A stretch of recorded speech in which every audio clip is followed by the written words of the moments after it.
Everyone, this is the meeting of the regular meeting of the Rutland Town Select Board.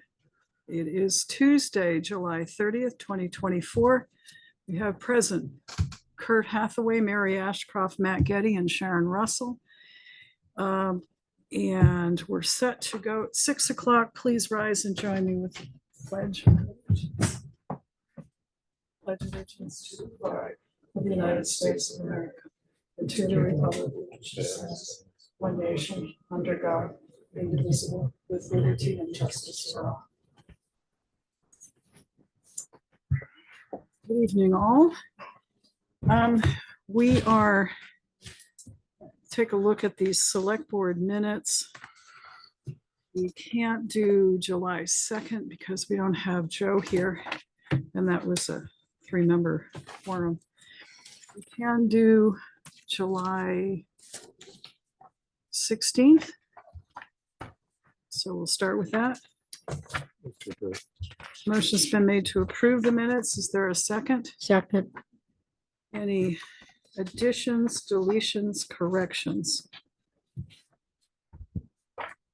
If not, all in favor of approving the July 16th minutes, please say aye. Aye. Aye. And Kurt's abstaining. The July 23rd meeting was the special meeting to set the tax rate. I was here, Kurt was here, and Matt was here. Approve. Motion's been made to approve. Second. And seconded. Discussion, additions, deletions. All in favor, please say aye. Aye. Aye. Aye. Motion carries. Sharon abstains. Joe's abstained. Okay. Yep.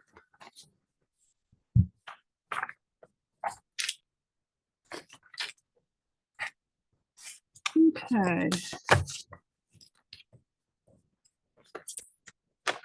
Any board member announcements?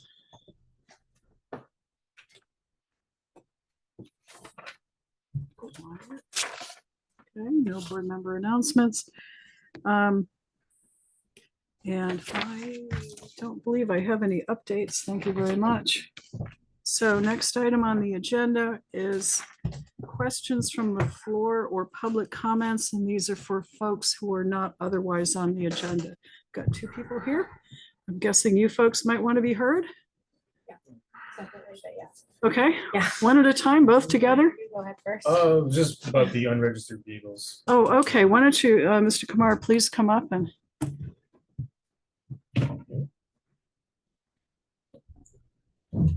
Good evening. Good evening.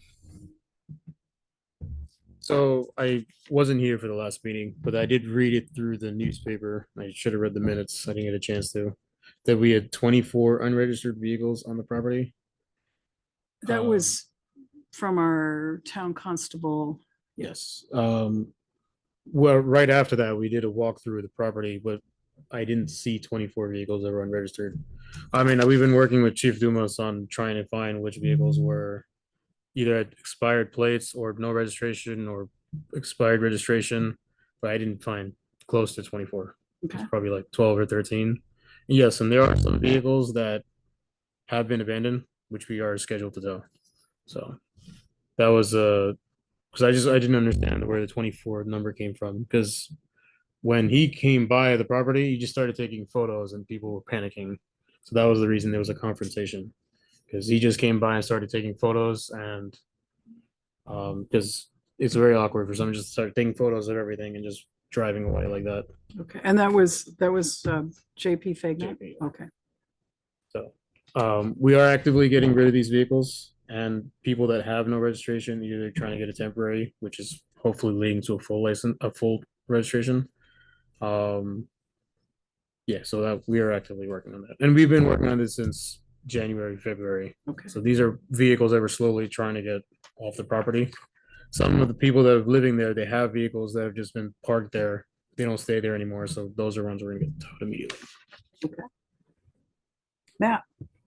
So it's good to hear this progress. Yes. So just to clarify, you're saying that there are some from past residents that So They they were don't. staying there. That when we walked through the property, we realized that because what happens is sometimes they don't want the car anymore, so they might sell it to someone at the hotel. I don't know how they managed to do that without any sales papers or documents or so. When we try to do something about that car, we find out that it belongs to this person instead of this person. We have no way of verifying that. So Chief Dumas was glad enough to help us to find out if these vehicles were actually registered to a certain person. So it's 4 or 5 of them we found out don't even belong there anymore. So we're gonna have those towed.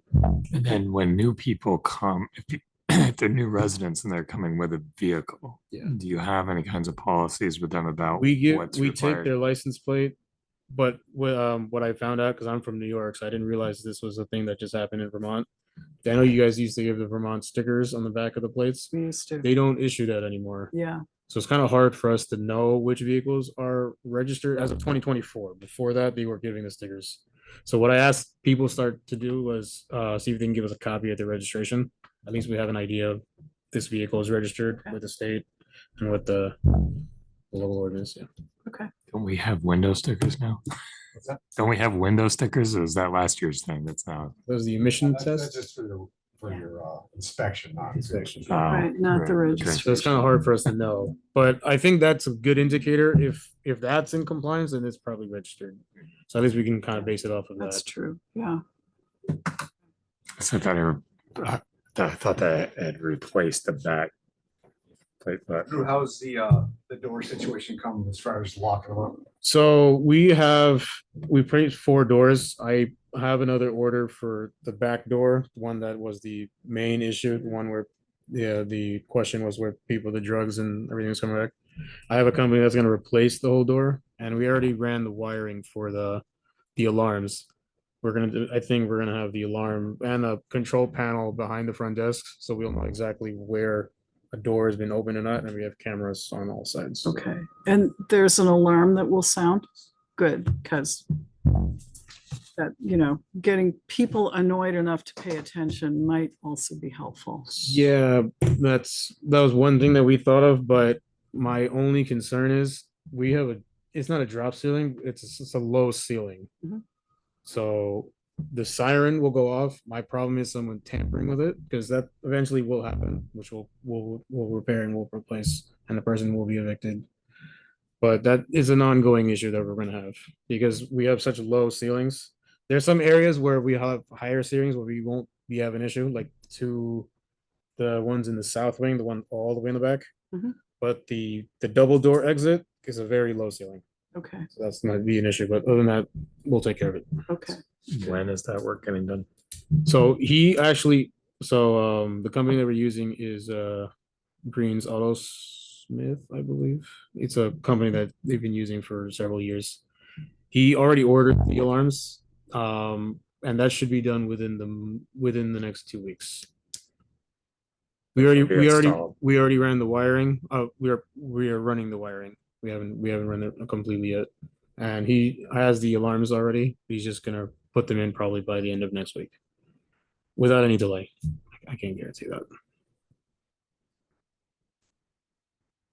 Drew, have you considered getting a hold of the Rutland Housing Authority and how they run the bridge housing program on Woodstock Avenue? Yes, I will.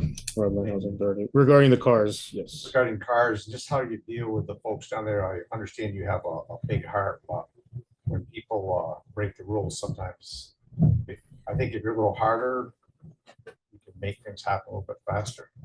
Just to hold people Absolutely. accountable. Then if you have somebody that you suspect is dealing drugs there, you can get stocked and come just have them get a Sweep them right record up. and pull it out. Absolutely. If you do that a couple times, then that clientele will not want to be there anymore. They'll know that if I go there, my car should get towed.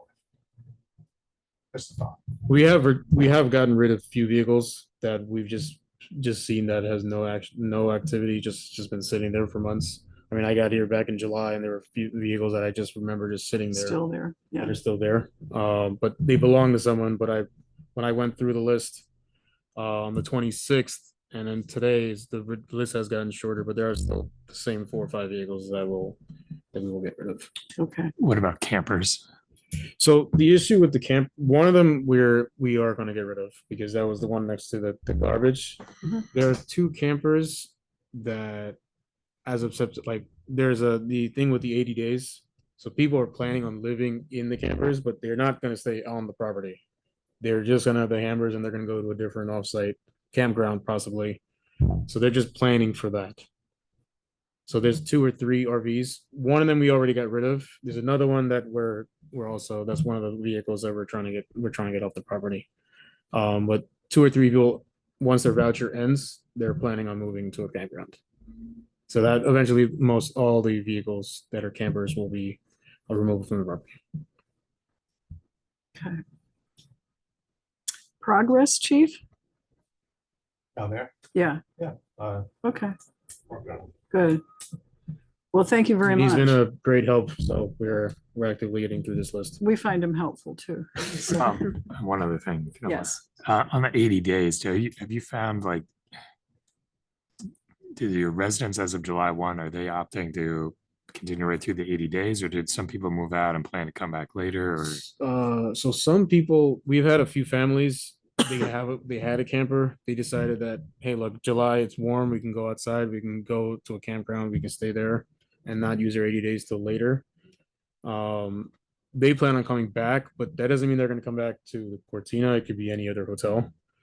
Most of the people are probably just going to wait.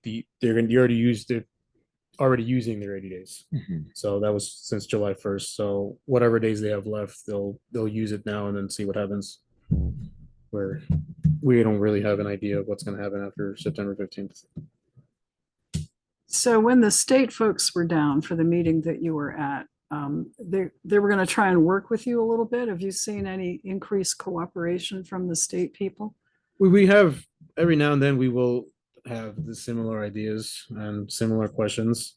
We're also kind of in a situation where we're trying to get more and more information as the date approaches, because we really don't have an understanding of what's going to happen. September 5th, I'm saying September 15th because that's I think the 80th day from July Yeah. 1st and September 15th. Some people might be a little bit past that. Some people might be on September 15th. So that's kind of like the range that we're going to get. We really don't have an idea of what exactly who's going to be told, hey, look, we don't have a voucher. You're not going to be renewed. We don't know. Okay.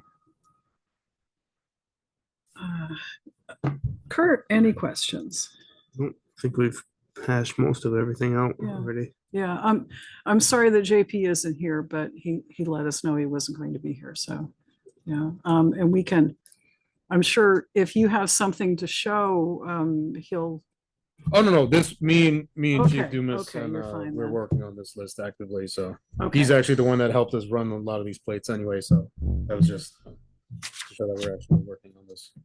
Sharon, any questions? Just if when people come in, do you ask them if their vehicle's registered and do you look at their registration? We do ask for a license plate. So, I mean, we're assuming if they have a plate, they must have some form of registration. But we don't actively ask for registration. But with the fact that there's no registration sticker anymore, we started taking people's copies of registrations. Okay, So at least we have some way of identifying, hey, this vehicle is not just abandoned or unregistered. We know what it is. good. Because we wouldn't know I otherwise. think if you get in touch with Rutland Housing Authority, talk to Kevin Wilson, what they have their protocol.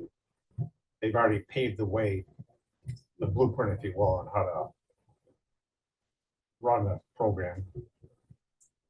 I would definitely. Do you have his direct contact info or? Rutland Housing. I have Okay. it. Okay, anything else?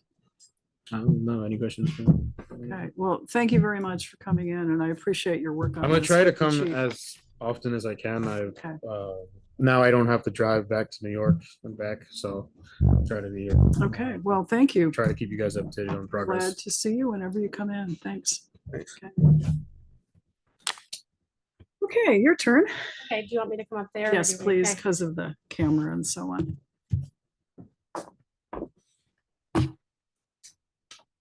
Hi there, I'm Brenda Hi. Siegel. I'm the Executive Director of End Homelessness Vermont, which is a statewide organization.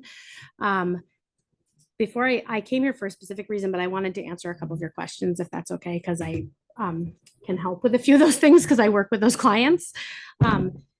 As far as the campers go, it is, I think most of the providers in the state are, if somebody can access a camper rather than sleeping outside in our towns, we're encouraging and supporting them through the process of getting that camper at least livable enough to survive outside. And so we are also helping people get them registered so that they count as legal vehicles. And on that same front, the vehicles that are not registered at Cortina and at other hotels, we have started a program where people can let us, can fill out a form, providers or hotels or the individuals, letting us know that they, for some reason, are not able to get their car registered, whatever it is, whether it's a sales fee or I'll just out myself as a person in poverty. I've not several times not had my car registered when I just couldn't afford it. Now that I'm not in poverty, I want to just support people in making sure that they are able to get through that. And so we have started that. We're working with Brock in this community. We're working with Brock, and we're also working with the Agency of Human Services Field Service Coordinator to see if there's ways that we can get support to help them through whatever they need. Okay. So that's one thing we're doing. Thank you for that work. Thanks. Thank you. And then also I want to just explain what people are doing in the 80 days so that, I know that. So we have a lot of clients in the Cortina because we primarily work with people with disabilities, and there are a lot of people experiencing both physical and mental health challenges or disabilities that are there.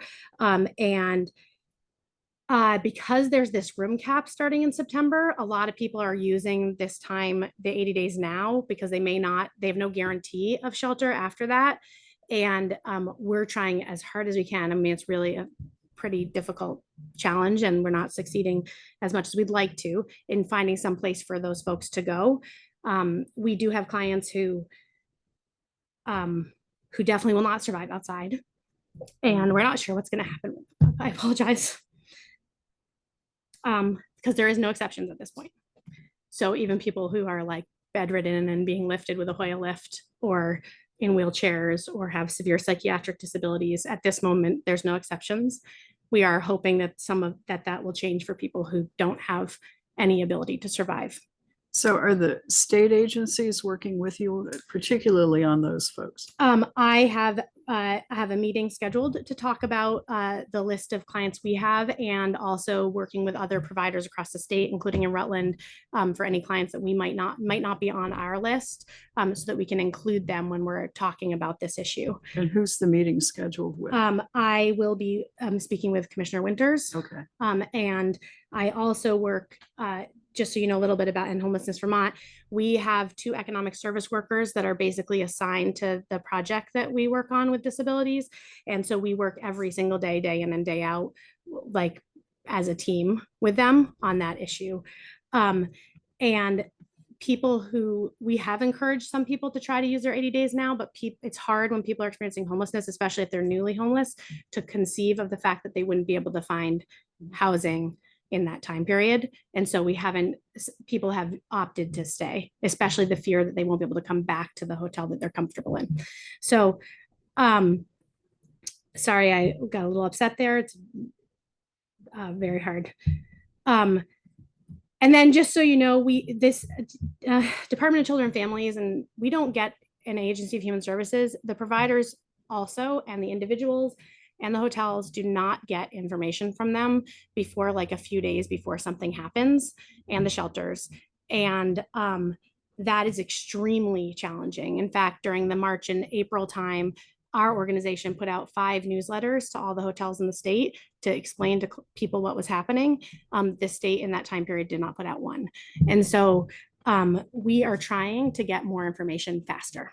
So I just wanted to make sure, and when we do get it, if the hotel hasn't gotten it, I think Drew can verify that we right away tell the hotels. Okay. So that was part of the follow-up to the state trying to assist, and it doesn't sound like that is going as smoothly as we had hoped. I would say that we End Homelessness Vermont has a really good partnership, and so we are fortunate in that way, and we try to take whatever we have, whatever information we have, and give it to anyone who's not getting that same information. But even we sometimes are like, despite being right there all the time, we're not getting the information quickly enough. a lot of times. Sometimes I do press on our legislative leaders to ask them if, and try to push it along. So I can update you all as well when we have information, if that helps at all. If not everyone's getting it. Matt? Question. When you talk about folks with profound disabilities, physical disabilities, like you mentioned, this seems like an elementary question, but I think it's important to understand what's going on. Can you give us an example or speak generally about what was the solution for these folks before? Because this program pretty much came out of COVID. Is it an issue of there now not being sufficient subsidized apartments available, or specifically, what is the issue that is leading now in our housing crunch, which has a lot of factors to it, to these folks being here and not having another? There is almost no accessible housing in our state. So as people are losing maybe the accessible housing they did have, landlords across the state, for a variety of reasons, some because of need and some just because, have raised rent, sometimes $1,000 or $2,000. And so, and there you can, as you know, no cause evict people, which sometimes falls really heavily on people with disabilities because they're a little more challenging to have as tenants, for a variety of reasons. If they have physical disabilities and they need a caregiver, for example, then there may be challenges with the property, and we don't have enough of a human services system in our state to adequately support those folks. Also, the nursing home shortage has created a situation so that even if somebody wants to go into a nursing facility or an assisted living facility, there are no Medicaid beds. So that if you're in poverty, you're not able to get into that facility, because we spend a lot of time trying to get our clients who are willing and want to, which are a lot of them, into these facilities, and we are unable. We try every single one. Choices for Care works with us. Dell does work with us. Department of Aging and Independent Living. We have endless team meetings about it, and we are not able to get the nursing care facilities to open up more Medicaid beds. And I believe the legislature looked into if they could force them to, and they were not able to, because it is they would prefer private pay. So does that answer your question? There wasn't a solution before. There were people outside in wheelchairs. There still are people outside in wheelchairs, and that's some of the most heartbreaking situations that I just can't believe we do. Sure. So there's people outside in wheelchairs and no place to go. Mhm. Well, I ran the open door mission for 40 years. We take people in wheelchairs. We do have openings. So let me finish. So to say there's no place, there is, but we have rules. There's no drinking, there's no drugging, and we test. But we work with people with disabilities. People go out during the day. If somebody's in a wheelchair, we're not going to put them outdoors. That's unfair. Okay. Yep. That's good to know. There's a lot of shelters who don't actually have accessibility. And in Rutland that I know of, is not where I find people outside. It's oftentimes in Burlington. It's oftentimes in other districts. Yeah. Also, there are people with substance use disorder or which I think I've talked about before here is another one area where I do a lot of work, who are struggling and are outside. Maybe they're veterans, maybe their disability. But the veterans, do you work with the VA at all? Yeah, we work with all the providers across the state. Okay, because the VA will find a place for them. They have not been able to always find a place for someone. We have a lot of clients who are veterans, and they are trying, but they can't. There's just not enough open spaces for all of them, and that's what we're finding. Well, I have a suggestion, and this is just hear me out. Instead of pouring millions of dollars into the Cortina, wouldn't it behoove the state to buy up different places where they can build small houses? Okay, so they rent the small houses at a decent price for 2 years. If they pay their rent every month, my feeling is it would behoove the state to let them pay the mortgage off on that small place, and it's theirs. Because if you change the environment, you change the behavior. So I will let you know that I advocate a lot in the legislature. This is what I came here to talk about, for exactly things like this. I am extremely frustrated at you. What you guys see often publicly of me is asking to continue the program because it's the only place for people to go. What you don't see is all the time I spend in the legislature asking them to do something else. And so when it comes down to the last 10 minutes and it's either we're going to put everybody outside or we're going to continue the program, that's when I'm advocating for that. But you don't see the place where that's what you don't get to see. But I will let you know one more update before I actually say why I came, which is that there's a General Assistance Hotel Task Force, Hotel Motel Task Force, or Program Task Force that the legislature created, that where there are supposedly 13 people appointed, but there's actually only 12 of the organizations that sent people. I was appointed by Vermont Center for Independent Living, so I'm on that task force. And one of the things we're talking about is how to keep people continuously sheltered and move away from the hotel program. So those are things that are going to be discussed in those there's 7 left in the meeting. So there are 8 total meetings. So I can tell you that update. And the next one is August 6th, and I believe you can watch it on Zoom. And if there's a GA. Is this a study committee for the legislature and making recommendations toward January's? It's not considered a study committee, but Okay. it's considered a task force, and there will be a report at the end. Okay. It isn't chaired by this. There are 3 people from the administration, but it's chaired by people outside the administration. So it's a little bit different than we've done in the past. Okay.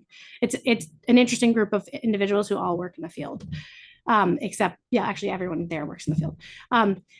And 2 people who have experienced homelessness, one of whom who was recently in the GA program is on the task force. So the other reason that I came here, besides the registered vehicles, I wanted to make sure I updated you with what we were doing, is because I am asking as an individual. I was not asked to do this. I was as an organization. I really feel like the contract that you have with the Cortina needs to be amended to have one of the staff members be able to stay. And the reason is because I find the need for him there incredibly important, especially my clients with complex needs.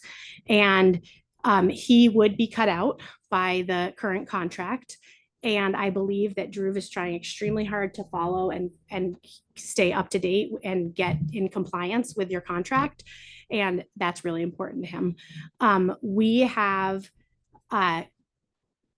I've spoken with several of the area providers about this issue and asked what their feelings are. And we all rely heavily on Sean Breyer to support us and support making sure our clients are getting their documentation in. These are clients that can't do it on their own. And he never, ever does interact with them without other people present. And he is very good at his job. There's more that I would say if I wasn't in a public meeting about this, but that I can't say now. But for example, our clients with severe psychiatric disabilities like schizophrenia, he's incredibly supportive and helps us get through that process. I don't think those of us that are providers feel very worried about the idea of him not being there. We feel like our clients would be less safe, not more safe, not because of anything that's the fault of the hotel, but because he is very good at the work that he's doing. And I believe, I'll say my own belief, which is that people do deserve to rehabilitate. I will also let you know that I have my own set of challenging, probably stigmatizing beliefs about people who are sex offenders, and I'm just being open about that. And it's taken a lot. I would never put my clients in a position where they were unsafe.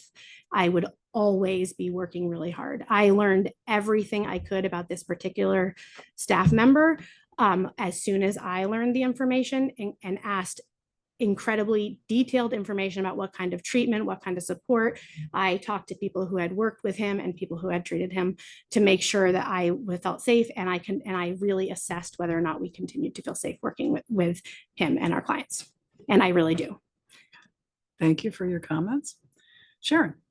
I have a comment. The recidivism rate of a sex offender is like 80%. let me finish. In no way would I support somebody that's a sex, they're manipulators. So what you may see as Mr. Good Guy, well, Mr. Good Guy might be good, but I wouldn't want him around my children. And I don't feel that people that are in homelessness deserve to have a sex offender running the front desk. So, Don't believe it. so I do want to tell you about the sentencing project. So 50% of our organization is housing advocacy. We're like an office of housing advocate, and 50% is advocacy and research. The sentencing project, based on that, came from federal data, which I'm happy to send to all of you, said that recidivism rate for people over 9-year period for sex offenses is only 7%. There's recidivism rate for other offenses, but not for sex offenses. And so that is a 9-year recent study on this issue. And again, I can't talk about where I come from on this issue in a public meeting, but what I will say is that I do not take lightly the idea of people being safe or unsafe. And this is not what I'm seeing. This was incredible need. I did incredible research, background information, checking everything when I found out, which is things that I don't think Drew or other people in this room necessarily know about, although I've talked to Chief Dumas about this. But I don't think they know how much background I did after I found out, because I didn't make public that I was concerned until I felt like I had all the information. And I am no longer, I'm not concerned, because I'm not concerned ever. I'm not concerned. I know lots of people who we work with who are sex offenders who I may or may not be more concerned about, but I am not concerned about this person. Again, thank you for your information. Any further questions from any? I just have one request. Okay. You said all the people that have the campers that plan on living in them, just because they have a camper, they can't go to the Home Depot, because then I got to deal with the people that run those places, that own the property, rent to Home Depot. They camp there, try to camp in Green Mountain Plaza, can't camp there. Any place there's a business, you just can't just set up your camper and live there, because a whole set of problems that we have to deal with, and the businesses don't want them camping in their parking lots. So the providers, I think, are working on where people can safely do these things, for sure. But these people are going, we don't have any choice. We tried really hard to change it. We don't have any choice. They're going to be outside, and we feel like it's safer for the community and safer for the individual if they have at least some kind of way to lock themselves in somewhere. And so whether it's a car or a camper, that's better than the sidewalk or the woods. And so we're working with Brock. We're working in this district. It's different in every district, but we're working with Brock. We're working with others to make sure that we're actually finding places that are as safe as we can be. The best thing that I am asking of towns and communities, and I think other providers as well, is to find a way to work together to figure out where those places are, so that people do know where to go, because they have to sleep, and we don't have any choices. We're talking about not in Rutland, but in the state, we're talking about thousands of people that will run out of their 80 days in September. It's not, they have to go somewhere. So I know that that's really rough. As someone that views it as just a heartbreaking humanitarian crisis, it was very hard for me. I did an info session at the Cortina and other hotels last week, and it was very hard for me to relay that information. If I could change it and find somewhere for them to be inside, I would do anything I could, even if it could just help 10 people. Okay. So thank you for your work. We appreciate it, and for the update. Thank you. Thanks so Okay. much. Okay, are there any other members of the public who are not on the agenda for tonight who wish to be heard? And I'm looking at the screen, and I'm looking at the back of the room, and I'm not seeing anyone. So we'll continue. Ed Dumas, Town Police Chief.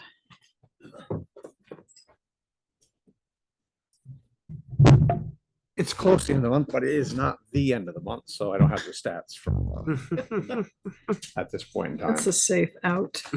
I did attend a meeting, I want to say it was Monday, no, it was last Monday, with the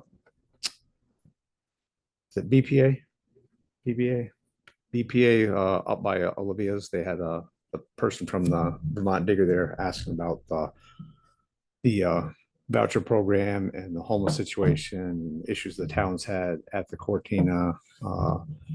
Eric McGuire, one of the representatives, he was there. The people in the psychiatric part, the people there that were deal with the people, they were there, and he asked us a series of questions about what we thought. So yeah, we told him the biggest thing I think the takeaway was that the state provided all this funding with no guardrails whatsoever. There was no, they just threw money at it, and that was going to solve the problem, and it's not going to solve the problem. And in the process, some people got very rich off it at the expense of the people of the state, and unfortunately, the people who are homeless were kind of like used, I think, to get rich. So yes, they're supplying a need, but the state provided no wraparound services whatsoever for these people that are in need, none at all. So that was kind of the takeaway we got from that. We've been pretty busy the last 2 weeks. Jimmy's gone away. We had a lot of things happening. Today we dealt with an intoxicated person first thing this morning, 9 o'clock in the morning at the Green Mountain Plaza, who his BAC was 0.353 at before 10 o'clock this morning. So, Put some effort into that one. supposed to have a Standing up. interlock device, so he can't drive a car unless he has that, and he didn't have that, and he's not supposed to drive because he had conditions not to drink and drive, but apparently didn't mean a whole lot to him. So, and he hit one of the buses, almost ran somebody over, knocked over sign, and we had several calls, but we were busy on East Pittsford Road, different part of town, with a vehicle off the road, trying to figure out if somebody was okay or not. So it's been very busy. That was just Tuesday. Yes. Yeah. That's all I have. Okay. Let's look at that. Any questions for our police chief? No, thank you, chief. Barbara Noyes Pulling, Town Planning Commission Chair. Good evening. Good evening. Yep, good to see everyone. Interesting conversations again, the select board meeting. Yeah. I don't have too much. We are planning for the townwide celebration to do. We're gonna concentrate mostly on river corridors, but we'll have other things to talk about and show as well. But we're gonna have a presentation on river corridors and what they are, how they can help, what it means to the town. And so we'll have some slides showing on a monitor, and we'll have the map, the river corridor map. We're hoping to also have a bit of an exhibit on the Velomont Trail.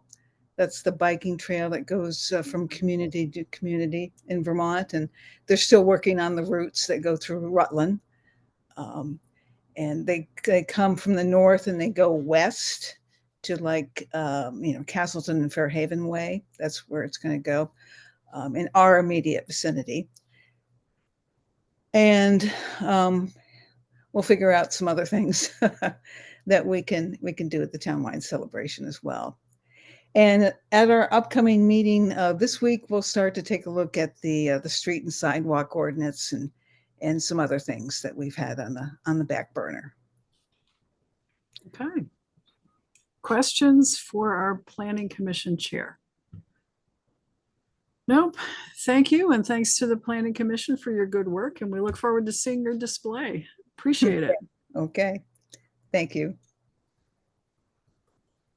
Okay. Mike Rowe, Town Rec Director. And in very light colored yellow ink, there are 2 action items. Yep. under Mike's. Okay, so we'll start with your report and then we'll go to the action. Okay, so obviously we've had a very warm summer, so the pool has been very busy, which is great. That's what it's there for. Big thanks to the guards. I mean, it's hot every day, it seems. And you know, when you're sitting up there baking, you know, my hat's off to them. But that's what they're paid for, and they do a wonderful job. And it's been a great summer so far. Lots of people. If you want, I keep track every day how many people attend the pool, and I can give you a final figure at the end is how many people pass through the gates each year. Do you, I have and that. you do keep track of that each year? I do. Okay, I'm thinking, looking forward someday, if we, when we need to replace the pool, we might be applying for grants and those statistics are exactly what we need for that. So, I have spreadsheets of great. at least I know I have at least 3 or 4 years that I've been tracking how many people come in every day. So I do have that. We've been doing some painting. We painted the baseball dugouts at Northwood, the big baseball field. They needed a coat, so we did that this week.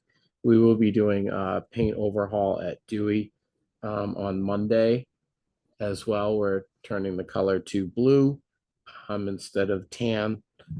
So we're painting the building and the dugouts, and that'll spice it up quite a bit. So if you drive by and see that, it'll look a little different. Speaking of Dewey, we replaced the tennis court surface probably 5 or 6 years ago. And when we did that, we just did the parking lot fence. The other remaining 10 foot of fence for 3/4 is circa 1970 and needs to be replaced. I have more than enough money in the depreciation account and have a quote from Pradicos, who is our preferred vendor, of about 8,000 and change to remove and replace with fencing. So I'm just asking for if you're okay that I go ahead and do that. It's one of So our last Has the fencing, rec committee right? seen the proposal and you guys? And we okay? can go through that. I Yeah, mean, it's but- just replacing fencing. All right, So so I make a motion that we give you the okay to replace the old fencing Mhm. and put in the new Price not to exceed price not to exceed. 9,000. from the, Preferred vendor of Pradicos fencing. right? From preferred vendor. Depreciation account, Pradicos. sorry, depreciation. And account, money from yes. the depreciation Yes, account. I that's think we right. got it covered. Yep. I That's think we right. got the whole That's thing. Yeah. all of it. Motion's been made. Is there a second? Second. Motion's been made and seconded. Discussion. I think it's important that we do some things at Dewey because sometimes the folks at that end of town feel a bit neglected. So I That would think, be my end of town. Yeah. Yes. and I think to spruce that up, because in the beginning, it was Dewey that was the field. And then we kind of let it slip. So I think it's important that we're painting the building and that we're replacing. what We're needs- replacing the infield in the fall with sod and part of the outfield because we've just been blown away down there. So we're gonna go right from, we're ripping it all up and putting in sod, which will again come from depreciation, but that's happening in the first week of October. And I've already Yeah. alerted them that we're doing that at our last meeting. So that's on the horizon to get that back up to, you can't always get the grubs right away. And Hmm. they obviously got the best of a lot of people in the area. So that's The other thing I wanted to say is I think it's important. I know Mary's been up to see it. I don't know if you have, Kurt. They've painted the whole building. Up in And what a Northwood. difference. It just, yeah, it's just a nice So, color. Jamie likes it. My Yeah. daughter Jamie. I haven't says- seen There her in a you while, are. so that's good. I'm glad she likes it. yeah, I just think it's important that people realize that as a select board, as a rec committee, that we are doing improvements and we are maintaining the people's ownership of what we have here in Rutland town. And that's low cost maintenance, just a paint job. The senior luncheon, we had 10, 10. Move on the Oh, I'm fence. sorry. We do have a Oh, motion. I'm sorry. I apologize. And it's been seconded. Is there any further discussion on the fence replacement motion? Oops. Thanks, Clerk. We're gonna want that. If not, all in favor of the motion, please say aye. Aye. Motion carries. There, now you can spend the money. Sorry. Moving right along. Flew right past it. The senior luncheon, we had, what did I say? 10?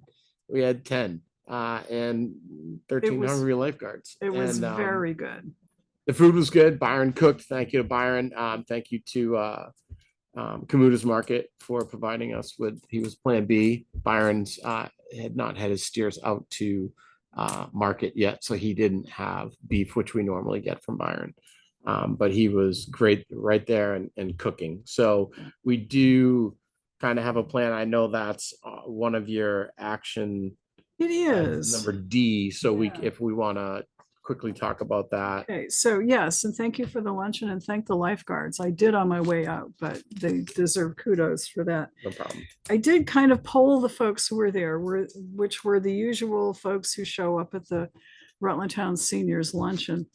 And one of the reasons why there were so many fewer folks is because the leadership structure that had been in place with the president and vice president and all of that has kind of fallen apart. So I said to them, how would you feel if the town rec department took over Rutland Town Seniors and provided that structure and the leadership and, and they were fine with it. I think there was no one really ready to step forward.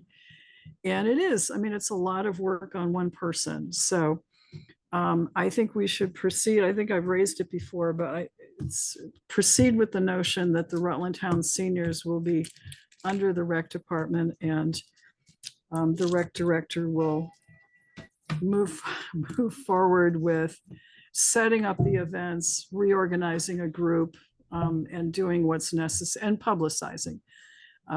One of the things we're going to do, well, let me first get a sense from you folks. Are you okay with that? I am.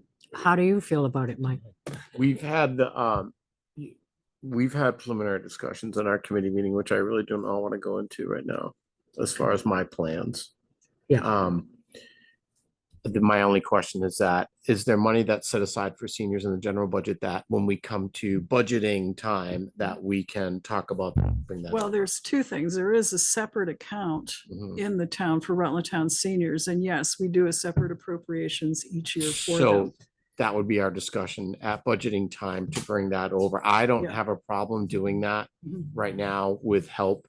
And someone, Jim Mike, Schultz's I'm wife willing just to sent step me- in and help you. I just need emails so we can start Yes. to get stuff going and we can start and then build back up. I Yep. do not mind doing that at all, Great. but Yeah. it's like, it really just kind of like it fell off a cliff. Yes. And it's like, and they don't always, they're not all email. So we can get what we have for emails, but then we're also going to have a table at townwide celebration Yeah. and have seniors sign up the old fashioned way, fill out a form. And get their don't snicker. It'll be there soon enough. my Yeah, friend. right. Fill out a form so we get their emails and we can You be start. quiet over there, young fella. And I'm we reverting to the can two seniors. They can rebuild the figure the group thing out. and you'll have a core to start at, reaching out Right. to. And so it's going to be a little bit of a process. So anybody that Yes. wants to help, please let me know. Okay. I don't mind. I don't taking mind under the jumping in umbrella. and helping. I don't want to do it by I myself. mean, this just helps with what we have talked Yep. about. Okay. Not a So problem. It's not a problem whatsoever. It's just Okay. gonna take a little bit to get info and then kind of get it up where I think it can kind of go. Okay. So I don't mind that at all. I think some of the problems are that there are seniors that don't use computers. Correct. So we need to get to those folks Mhm. somehow. It just needs to be a better communication piece I and think finding so. that, how that piece works and then going from there. But like I said, we're kind of like building it back up. Okay. If you're okay with that in Yep. that regard, and we will, comes to budgeting time, we will talk because we can bring that over and then we're gonna have to explain that to Okay. people. So it seems like we're okay with that approach and the seniors the ones that were there were okay with that too. So open to anything at this So time. that takes care of action item D. And The other one I had two other things, and one of them is the other item that we'll talk about. So the only other thing I'm waiting for a quote, as we've talked about before, about removing the lights at Dewey Oh, yeah. before they fall. They're circle whatever. You look at them, they're, and so I do have, after calling and a couple of different places, I do have somebody that has come out, and I'm just waiting for their quote to see what it is to just take the lights down, and then we could figure out to get the poles down, whether we just go chop, chop, chop, chop, which is what'll probably happen. oh, that sounds like something in your. Oh, we can drop it. I'll drop it with the lights on it. No, we are not. No. Right before he gets to your septic. Yeah, I can right, only right. That's basically. fathom the glass. I didn't even want to go there. Hey, That'll be the resod. gift that keeps on giving for millennials. Resod and it's perfect time. Yeah, great. Cover it So up. anyway, I'm waiting to hear that. I don't expect it to be cheap, No. but the local companies have refused, to put it bluntly, to help out. So So, it will be a private so cost that we um, will have to figure out in budget. But I'm just telling you, that's in the works because it makes me nervous when I go over there. Green Mountain Power, they wouldn't, I'm not, let's just leave it off camera. Yeah. It's okay, not, we're not gonna talk. okay. The rest. Yeah. It's a no. So Okay. anyway, I just want you to know that's on the radar because that's big for me. You know exactly how high they are? They're high. Yeah. There's a company that can do it. 60 reach them? 60 feet? No, I think it's gotta be higher than that. So I was They're wondering. pretty tall. Yeah. I was talking to one of the guys from CV that put them up, but he thought they were 75-foot poles. I wouldn't be But- surprised. So it'd be 70 feet. They're tall. And they just need to, and some of them aren't easy to get to. Like the 3 outers you can get from the driveway, but the inners, that's kind of an interesting, Yeah. we're gonna have to kind of figure it out, but I'm just letting you know that's in the process. That probably will not be cheap. But we can go from there. And then the last one is the founder's sign, whatever we want to call it. Would like to, I kind of dropped the ball a little bit. We did talk about it in committee before last year. I would like to get something going. If we're good with some wordage, some type of a plaque that can be now mounted at the pool, but then it can be transferred if things move around, but just something that recognizes the people who got that park going. Yeah. Um, Was this your research or this was provided to you? this was in conversation with a past board member. I said, write something up. Okay. I don't know. I'm not from, I don't know it. I'm not from Oh, here. okay. So okay. I asked for help and they were willing and they did that. And then with the full understanding that it was going to get chop cut and Yeah, and this made. is fine for like an article for the circle. Right. It's for a plaque, it's usually just Basic and then grateful names. appreciation to our founders and then the names. So I would agree. so I think are we comfortable that we've got everybody who Well, was involved? Mary, that's my question, Okay. Yeah. is, because I go way back. I mean, I poured cement up at the fields. I hung upside down in the pit at the pool. I mean, back then, there was no money, so we did it. We did lawn mowing, we did, all kinds of stuff. My concern is this. First of all, I didn't like the idea of my name being on the plaque, but my concern is that somebody gets left off. Yeah. Because, and I think the only thing we can do is have Bill do the research for all the past people that ran recreation, like Pete Wallet and Tony Flory put a lot of time in. There's a lot of people that I don't want to see anybody's feelings hurt because we've got a plaque up there and they say, well, somebody didn't, Yeah. what about me? Because we did have a lot of people I mean, God bless them, if the Jim Baraldis, if the, uh,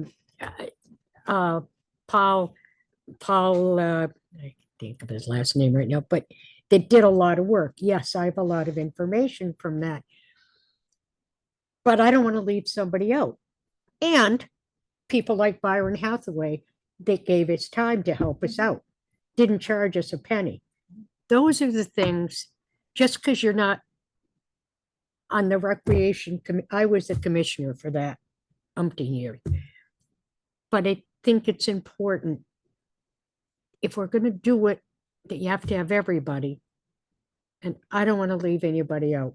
So what year roughly, or years, did this whole thing come about? Because that's not in here at all. And well, Oh, boy. 1970, well, that's the recreation ordinance, 1975, and a summer study committee, 1975. So it was in the 70s, Mary. Okay.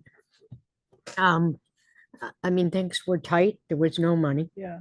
And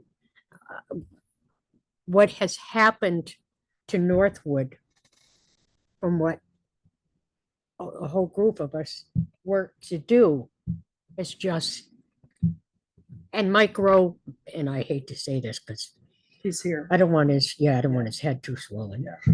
But Mike Rowe is taking it to a higher level. And your hope is always that when you leave it, the next person comes along and adds to it. And that has happened, but I don't want to leave anybody out. I don't mind working with Bill to let him know what I know Okay. of the people, Well, but Why don't we start it there?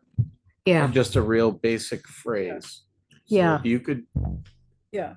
Or Real simple. more, Yeah. real simple phrase, and if the two of, because I don't want to waste any money, so if you guys could get together and I come over, we can just get the names going. Okay. And just try to go from there. And inevitably, no matter what, someone potentially will get left out.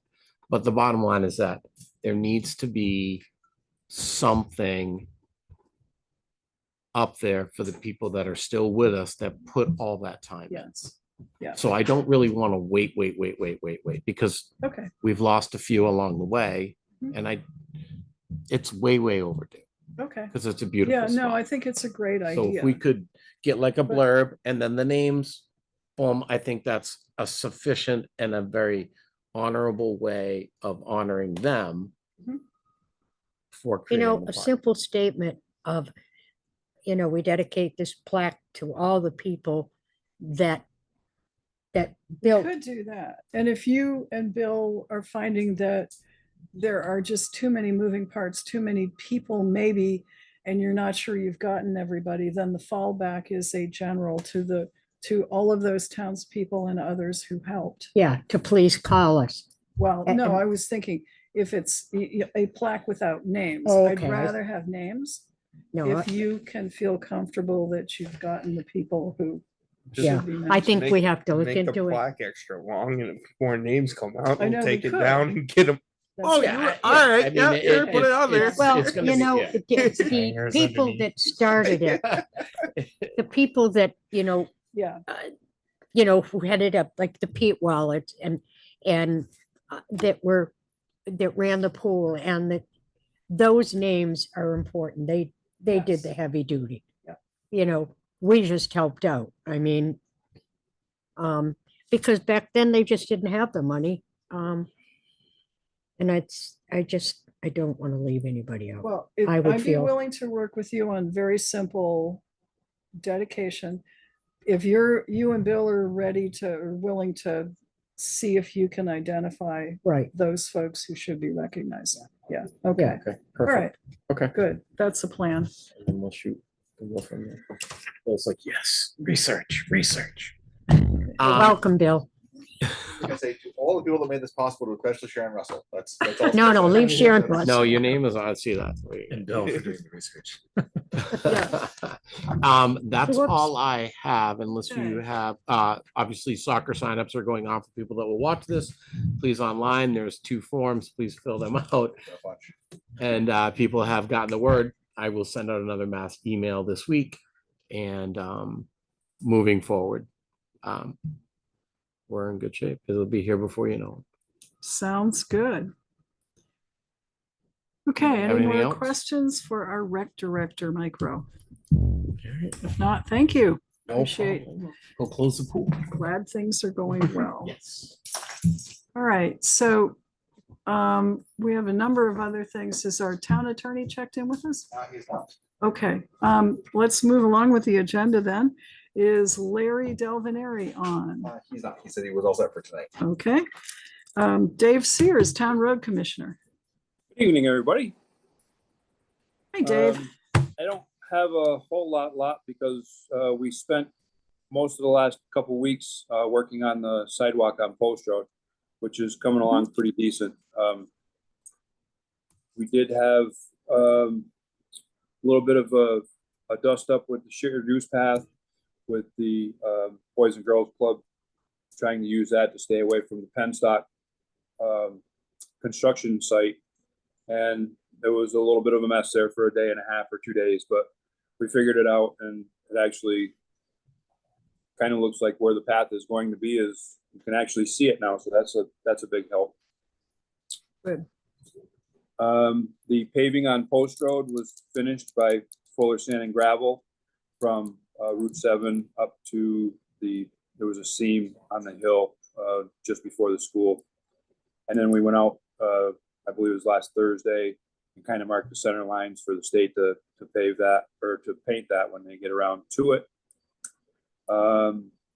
We got our roadside mower back yesterday, so we're back out doing roadsides, trying to push everything back as far as possible, 2-3 passes if possible, just to get everything back and ready for end of the season. And then the mower will go back to Mendon so they can do their fall cleanup with their a lot of their dirt road stuff. And that's kind of what we've been doing. And we spent a lot of time on this Post Road sidewalk. And then we did have a committee meeting yesterday. That would be your cue, Mr. Hathaway.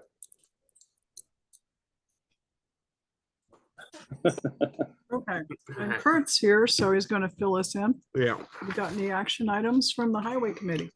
Yeah, so I came into the meeting a little late, but with my understanding, we talked with V-Trans about the Simons Avenue intersection project. Mhm. And I believe they were in favor of what we're doing. Yeah, We just they have are. to keep Favor of it, yeah. keep plugging away.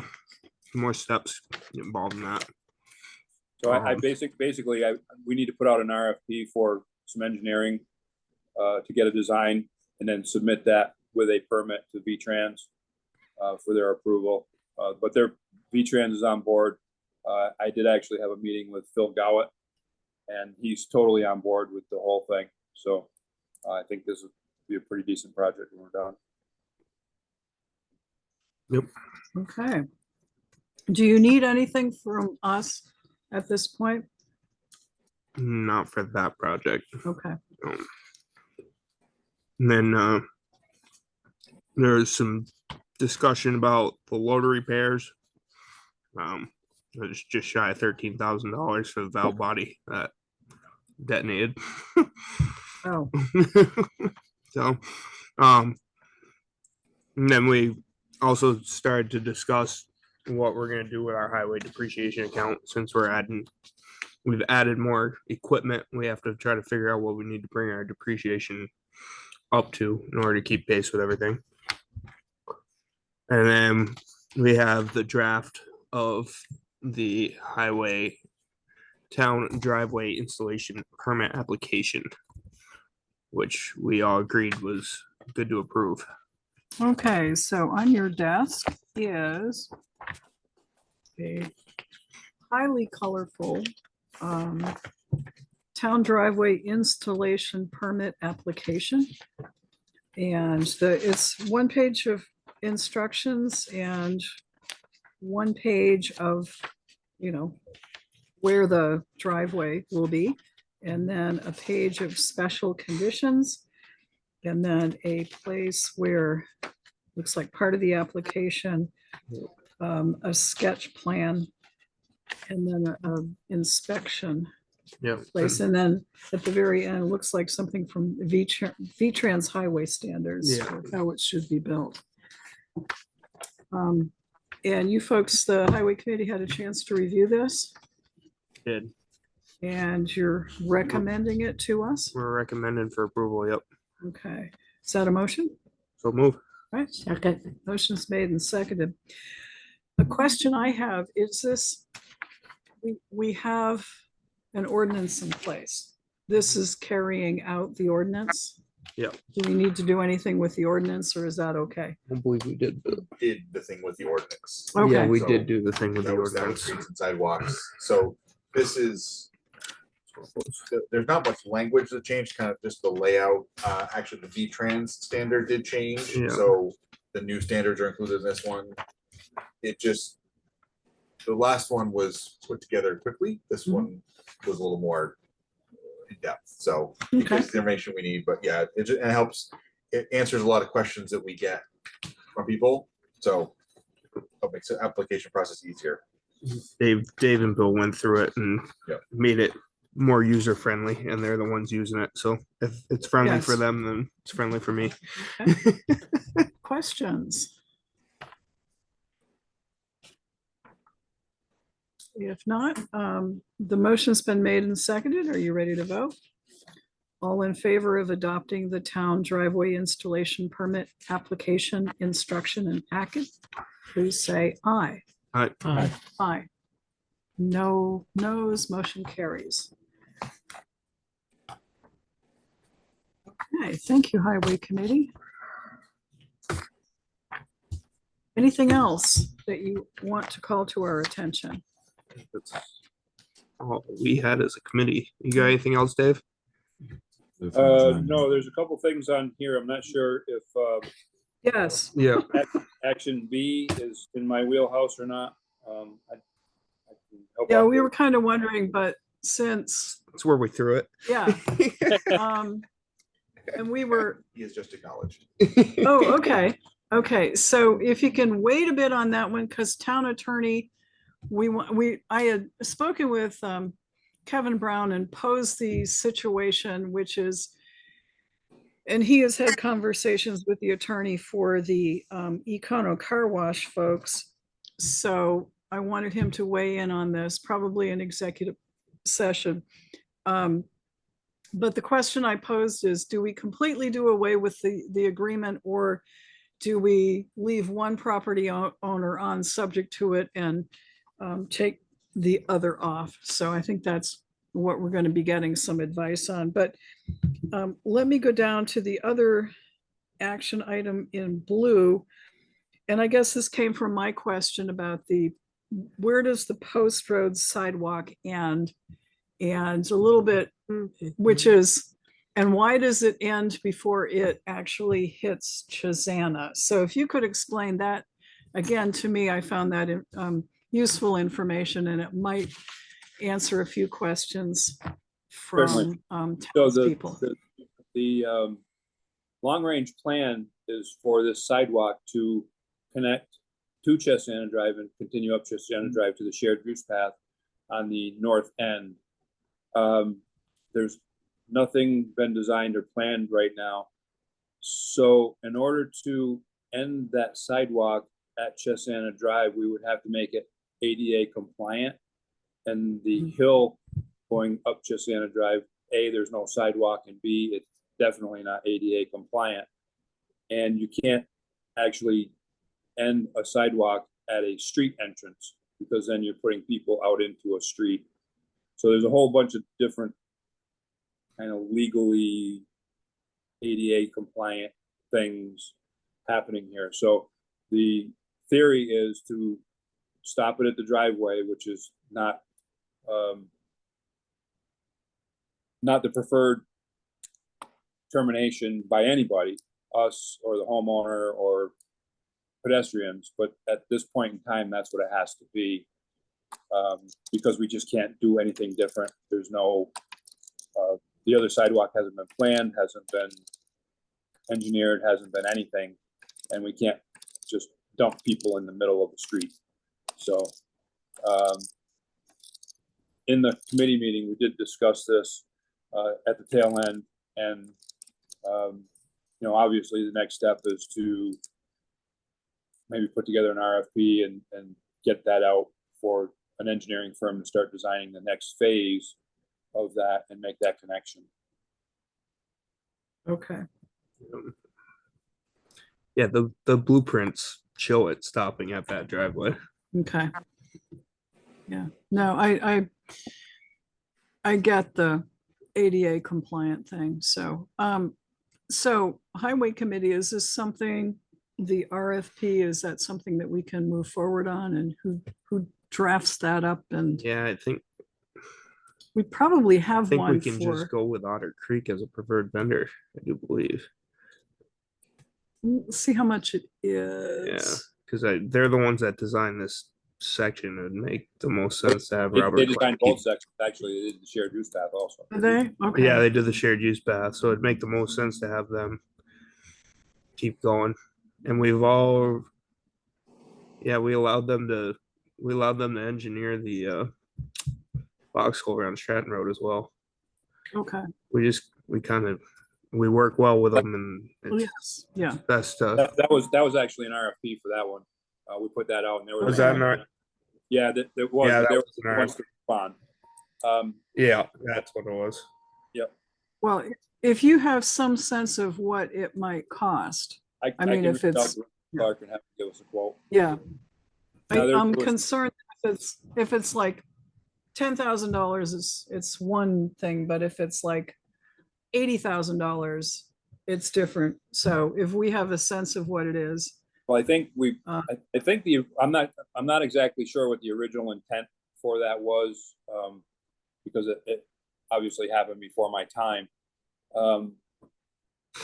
I have a notion that it was to redesign the street and kind of maybe make it narrower or something. I'm not really sure, but Joe brought up in the committee meeting that maybe if we have enough room off the street, we may be able to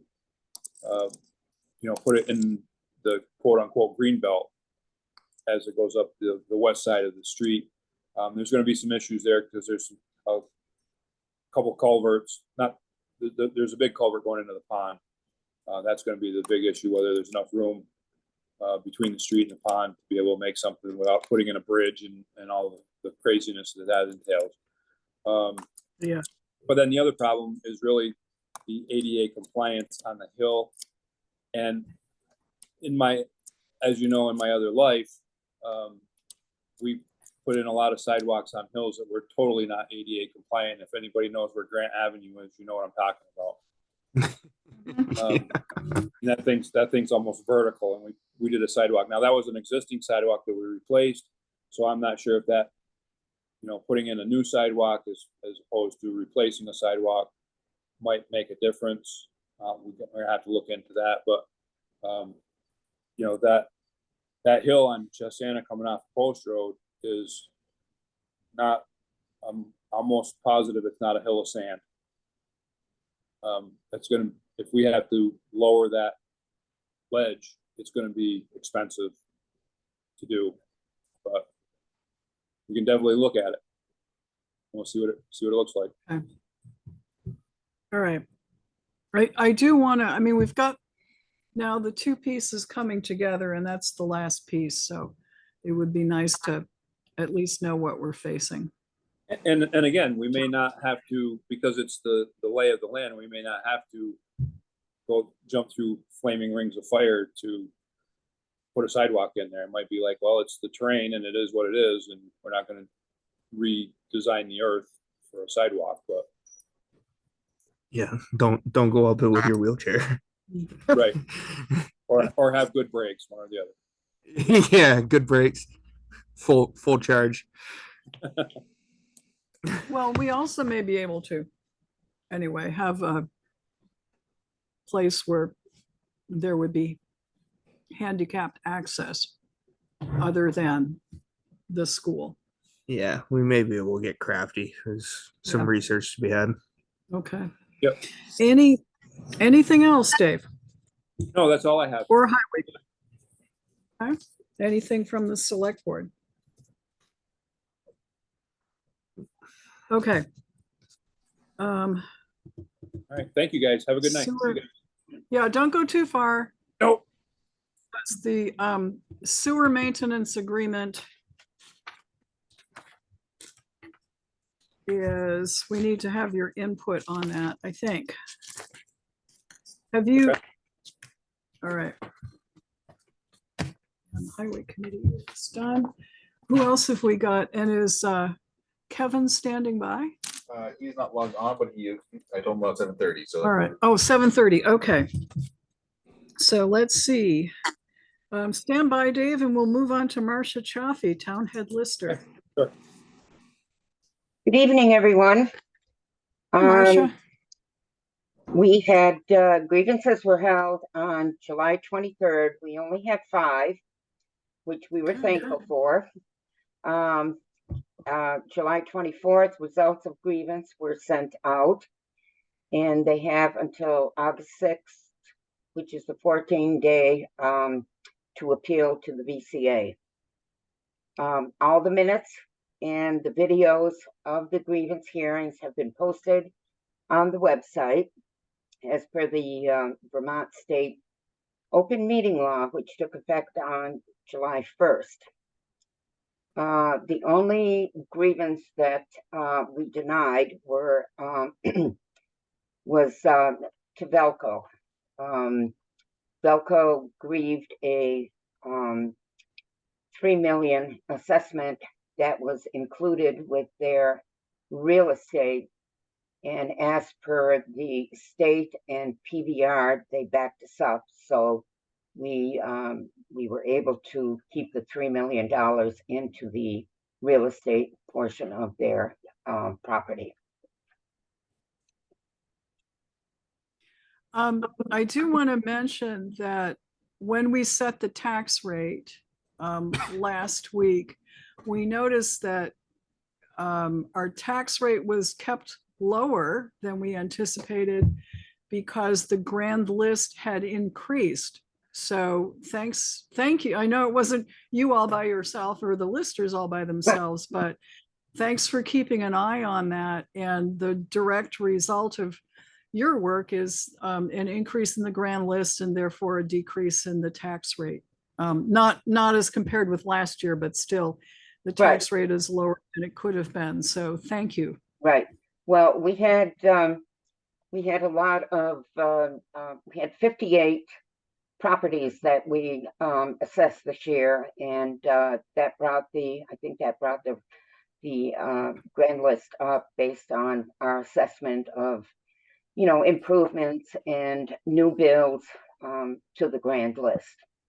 Also, there was some uptake in the business personal property, as well as some lowering of business personal property. But we also had several new businesses that we were able to put back on the grand list rolls. Good. Well, it all paid off. So thank you. You're welcome. Any questions for the listers, our head lister, Marcia Chioffi? You were sitting back, so I couldn't see you. Oh, okay. I guess not. Thank you, Marcia. Have a good evening. You're welcome. Thanks, Marcia. You're welcome, Sharon. Okay, Chris Clark, Town Fire Chief. Just a couple things tonight. First, our new pickup truck should be here in like 3 weeks. So I kind of need to know what you guys want to do with the old one. I don't know if you guys set a price for it or anything to sell it, to see if someone on the department wants it. Yeah, I think we need a fire committee meeting, and we haven't had one for a while. So let's try in the next week or so to get one set up. Okay. Yep. And number two. Do you have? Yeah, What? sorry. Go ahead. Number two, I got a phone call today, actually, and a visit at my place of employment from a guy that received a fire hydrant ordinance pamphlet. He's been taking care of this community for 5 years, has never seen one of these. Now the town says they're sending him a fine. So just a suggestion, maybe that you five or whoever writes the letters should write a letter telling them they're privately owned fire hydrants and not just sending him a letter of a fine he has to pay. But I talked to the city today. They are private. I think the city used to test them.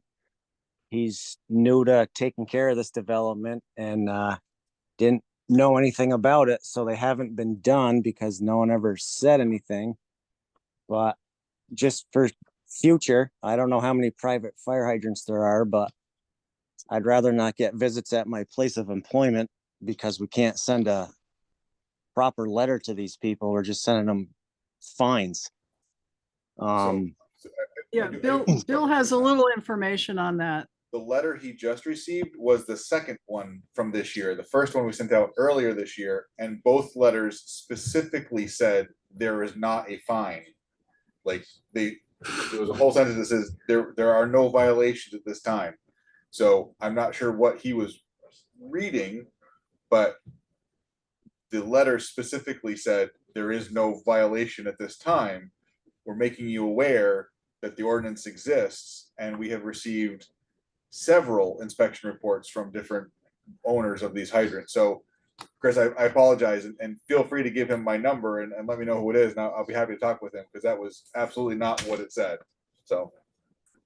All right. Well, just for future, a nice letter would be nice instead of whatever it said, because I don't want it like that at my place of employment ever again. No, absolutely not. And that should not have come to you cool at all. So I have copies for you, so don't worry, I'll get it. Yeah. So maybe, so you're going to see what the letter actually said. Okay. Yeah. Good. Thank you for bringing that to our attention then. Yeah. And we'll set up are you in town the next week or so, Chris? Yeah. For future, who tests fire hydrants? I have no idea other than Rutland City. Is there a company that does it? I mean, does anybody know? Yes. Or Yeah, there's a company the Green Mountain Plaza has used for several years, and they have said they're available to test them, and that's who basically has done. We've got them from Kalo Controls, we've got them from Adele Stanley, Green Mountain Plaza, and a couple others too. So it's a company out of Essex. It's actually a sprinkler company, but they're licensed to test them. So I did talk to the city, and they said specifically they will not test them for private owners. well, can you send me that tomorrow, like a name and phone number, so I can give it to the guy when I call him back tomorrow? Absolutely. All right. Okay. Thank you. Good. Thank you. Okay. So next, thank you. Oh, any other questions for our fire chief? Okay, thank you, Chris. And Carrie Clark, town clerk and treasurer. So, first question, you said you had to meet with the lawyer. Do I have just a couple minutes? Yes. Okay. He's not up until 7:30, so you're okay. Okay. So let's see. As you mentioned earlier, last week we set the tax rate. There was an article in the paper about it, so the public should be aware of it.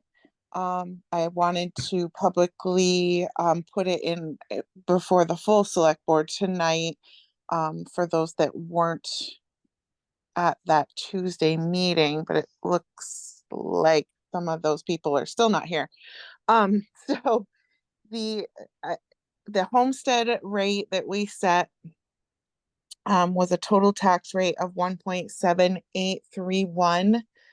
And then the non-homestead total tax rate is 2.0545 based on the grand list number of 10 million $105,986.31. Basically, I won't go over everything that we went over on Tuesday, but I have had some questions about some basic things like, are my taxes going to go up? Yes, your taxes are going to go up. Your taxes are primarily going up because of the set rate from the education portion of it. Our town tax rate actually went down and the school rate went up. So the amount of money that you're giving the school is the portion that has increased the most, rather than keeping your money in the town to run it. It's just a small portion that your taxes actually stay in the town. And then I do have a quick, because I had a couple phone calls and they want to know, well, what does that mean? What is my taxes going to look like? Well, first of all, tax bills are going to be generated the beginning of August, which is in like a week or so. And then they will be sent out and in homes. The goal is for August 10th, for the 10th, the tax bills to be in homes, because everyone has to pay by September 10th. So I get a lot of phone calls every single day. Are my taxes ready? Well, they're not quite ready, but you can do a real quick estimate on what you're going to be paying. I will try to explain it here. If there's any questions, they can certainly call the office about the math. But basically, you are going to take, so I'll give you the example of mine. There's two ways to do it, and you'll get the same exact answer, but you're going to take the non-homestead or the homestead rate, and you're going to, so our homestead rate, I get the homestead rate. So it's 1.7831.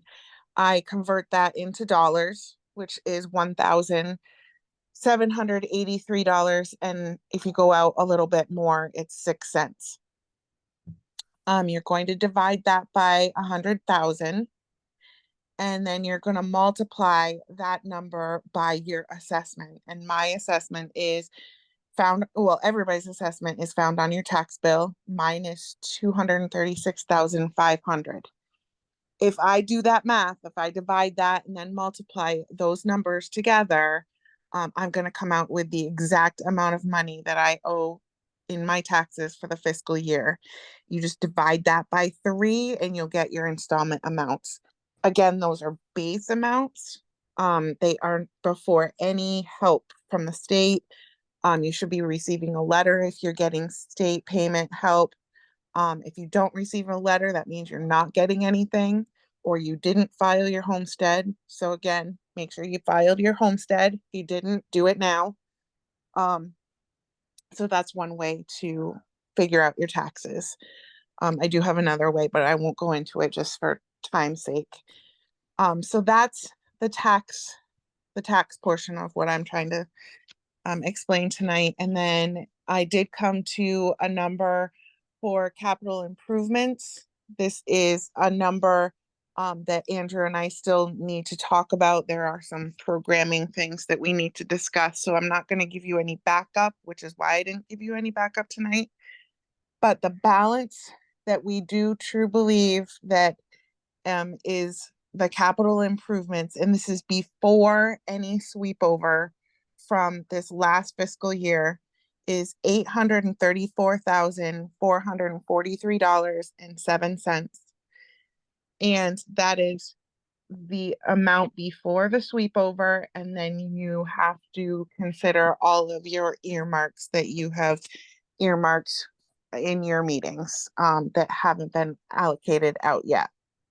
So that is your balance, $834,443.07. Okay, and you're going to be working with Andrew, of course, on the final number. That should be the final number. The thing that I have to work on him with is just the way our program has it set up. It's very, it's just not straightforward accounting. But you Yeah. basically take the amount of surplus money that we've received since fiscal year 18. That's when it started. I did confirm with him already my math for the sweep over amounts each year. And then I did confirm the amount of expenses since the year that it opened until the end of last fiscal year. So he has confirmed those numbers. And if you net those two together, you are going to get the number I gave you as a balance. Okay, great. Now, we did, as part of our setting the tax rate, agree to use money from the capital fund to pay the first two interest installments on the new McKinley Avenue Fire Police Facility. And I think that was, total was 70,000, 70, 75, 78, somewhere in there. So I did want to remind all of us that we need to also use a little bit of that 834,000 for those first two installments. 75,862. 75,862 82 cents. and 82 cents. Okay. That's a good question. Yes. Carrie, I just want to clarify on the earmarks. You said we still need to account for those. So are you saying all the sort of old and cold stuff that was researched has been accounted for, but it's just the things that have been approved but not yet spent that is not reflected in the number? Right. So everything that's reflected in the number has been approved and spent, and it's minus anything this fiscal year. Doesn't have this. So it's in it. just this fiscal year that's not reflected. Correct. Okay. Do we have a sense of what that was? Anyone? Well, no, that was Mike's depreciation account. Well, we still have the part for the public safety building. And Yes, The- that's, the We one you still mean that we have- just did it for the cameras. we still have the electrical upgrade. That's in these orders. So Okay. that's not probably not calculated either. There's an updated sheet, but it's not done yet. So Yeah. there's okay. And there's some other things we did. There's obviously the 78,000 we just did last meeting. And I want to say there's something else in there, but there may not be. Okay. So we do have a few things. I think Kurt's going to put a sticky somewhere, right? Oh, I already gave her a sticky Okay. note last meeting. She's Okay, got it. very good. We spent money. I gave it to her. the spreadsheet updated to show that. Okay, in there, good. so. Good. Are you finding Bill's spreadsheet useful, Carrie? I found pieces of it useful, especially like the older stuff as far as minutes and stuff, but there's a couple of things that we tweaked on our end. Ultimately, again, I just want to remind, and I think you guys know this, that I'm in charge of the numbers and you guys are in charge of what has been allocated and what has been approved. So it really does come down to, I give you the numbers and you guys have to come up with what you earmarked, because it's really not, it hasn't been spent yet. So I gave Gotcha. my portion and you guys can take it from there. Okay. We appreciate that. Just, as we do occasionally need reminders, we deal with a lot of stuff. So don't hesitate to remind us when we need to clarify something for you. Okay. Yep. I do have a question. This came up when we realized that our next select board meeting is August 13th. It's the same day as the primary election. And I'm assuming you're doing polling places at the school and here at town hall. And so our question is for us, and we wanted to include you in the discussion, should we change the date of our select board meeting, or should we just have it on the 13th, but maybe have it earlier, say at 5 o'clock, so that then this room would be available for the counting, the tallying of the ballots afterwards. So what's your input on that? I don't see how we can have it on a Tuesday when we have to do select board orders and I won't be around to do that. I'll be at the polls. So, Okay, that actually answers my question. Okay. Fair enough. Okay. So it looks like we need to move so if we move our next select board meeting, we would ordinarily move it to the Monday before. Are you able to get the orders done by August 12th?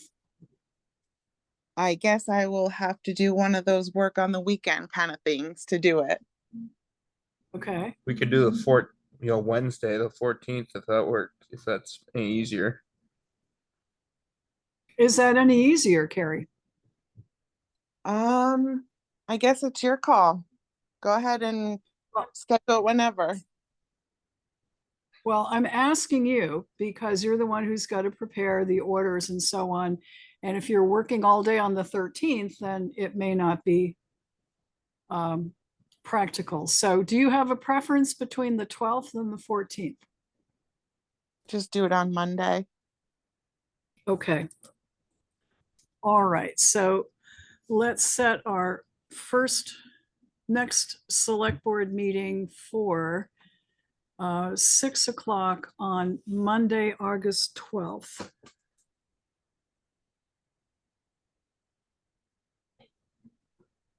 And Bill, if you could warn that in the usual places. And thanks for your input on that, Carrie. So any other questions for our town clerk and treasurer? I think we did yeah. If not, that's it. And thank you very much. Appreciate it. Have a good night. You too. So Mike Delahanty is not on. Correct? Correct. All right. And that leaves Bill, committee reports, and Kevin and bids. So we've got a couple of folks who appear to be, or at least one person who is appearing to be waiting to hear about the bids. This shouldn't take too long. We sent out invitations to bid for propane at McKinley Avenue and Center Rutland Fire Station, for heating oil for Municipal Town Hall and the Town Highway Garage, and diesel fuel for our backup generators at Town Hall, the Highway Garage, Public Safety Building, Town School, and Pump Station.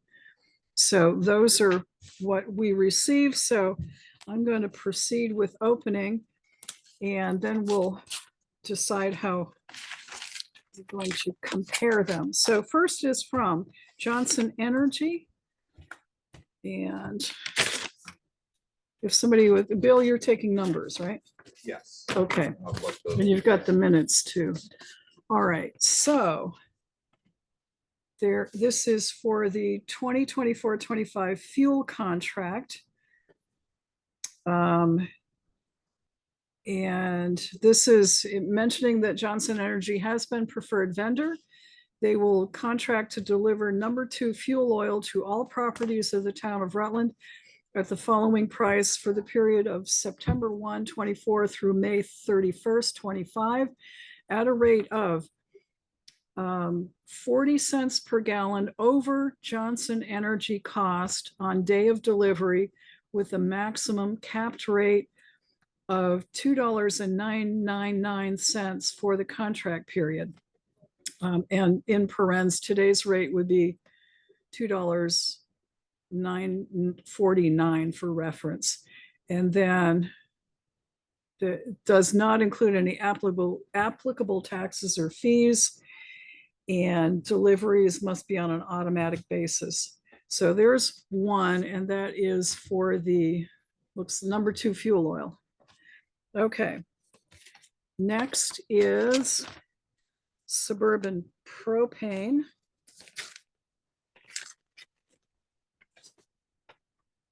And Suburban propane will offer the town the following pricing. Price per gallon on state of Vermont negotiated variable rate will be 45 cents over Selkirk's Thursday price. Today's price would be $1.445,297 per gallon.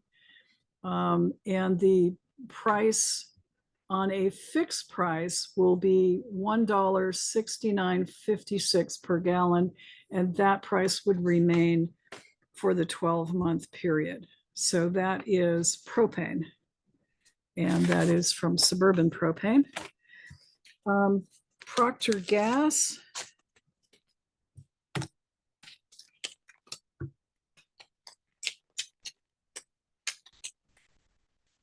And this is propane. Let's see. A fixed price bid to supply all propane needs for the town of Rutland. And they name the locations. Fixed price shall be $1.799 per gallon for the period of September 1, 24 to May 31, 25, unless otherwise stated for the. And then there are some other conditions in there concerning tanks that are defective and so on. So that is Procter Gas. Next is Irving. And the first one I'm opening, there's several Irvings. The first one is for propane. And that price is fixed propane, $1.672 per gallon. And variable propane on July 26th, $1.22 per gallon. And I was skimming, and then there are conditions, I think, concerning, I'll let whoever go over this. Wasn't clear how the variable rate would change. So, okay. Next is Irving Oil on the heating oil for town buildings. And this is a fixed rate of $2.975 per gallon. That's fixed. Variable heating oil on July 26th is $2.653 per gallon. Okay. And Irving Oil, and this is the diesel bid.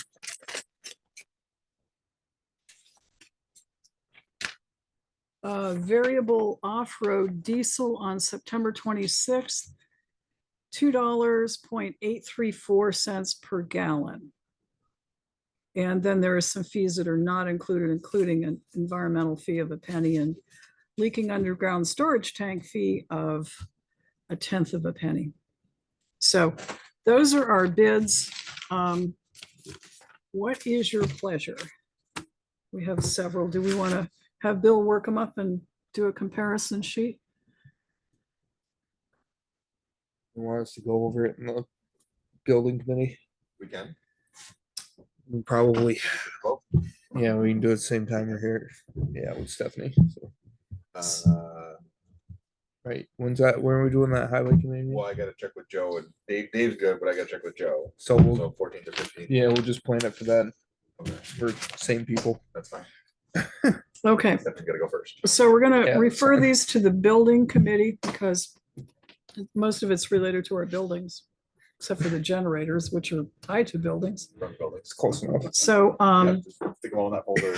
okay, we're going to thank you all for bids. We're going to refer this to our building committee to do a chart and do comparisons and then report back to the select board so we can decide which bids to accept.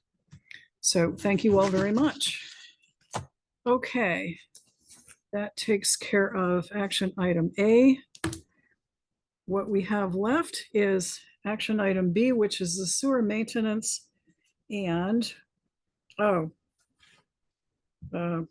executive session. So is Kevin on? He is, all right.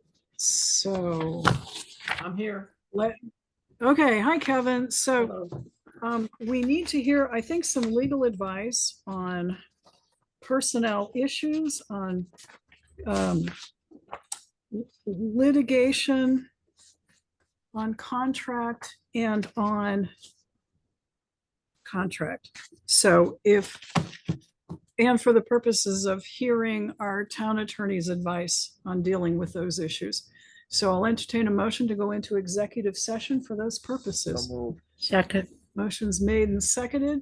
All in favor of executive session, and who should we, I think we're going to include for the first one, the Highway Public Works supervisor.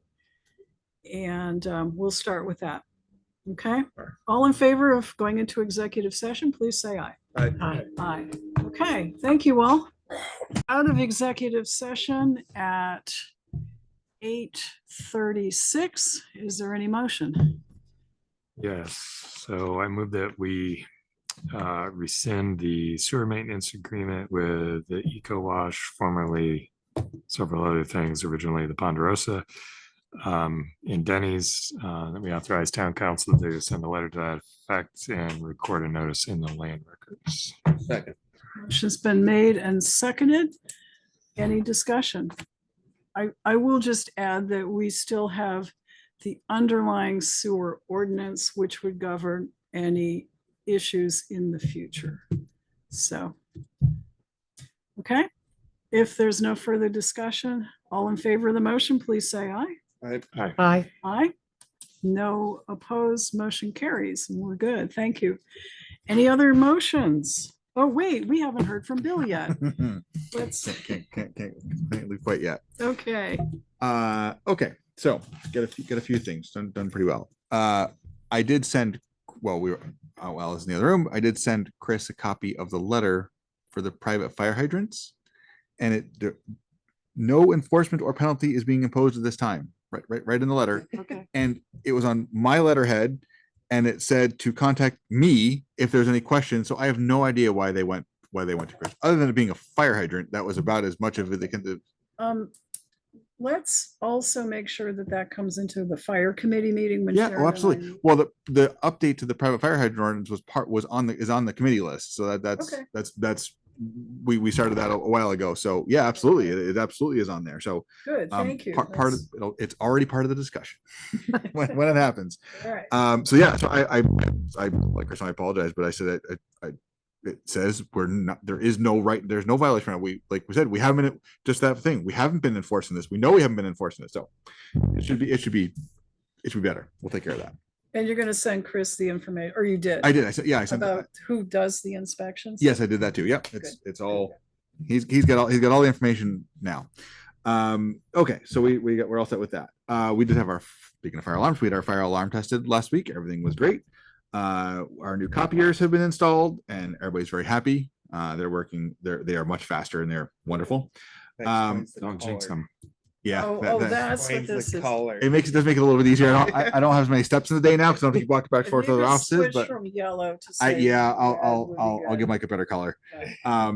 Does that do you like that? Do you like having the yeah, color? actually, Okay. That's a good way of doing Okay. it. Because You guys okay with that? Yeah. Okay. Yes, I do have a color.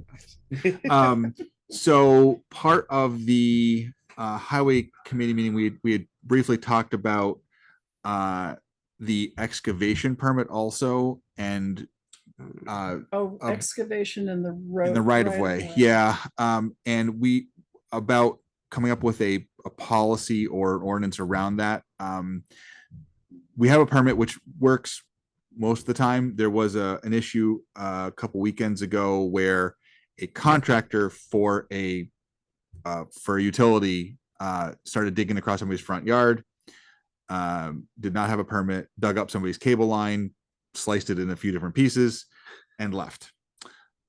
So word got around to me, and it's been taken care of. The parties have been all made whole, but we had no idea that it was happening. We had no idea who was doing the work. Like, and she was like, "Oh, I didn't realize it was a city in the town," and I'm like, so.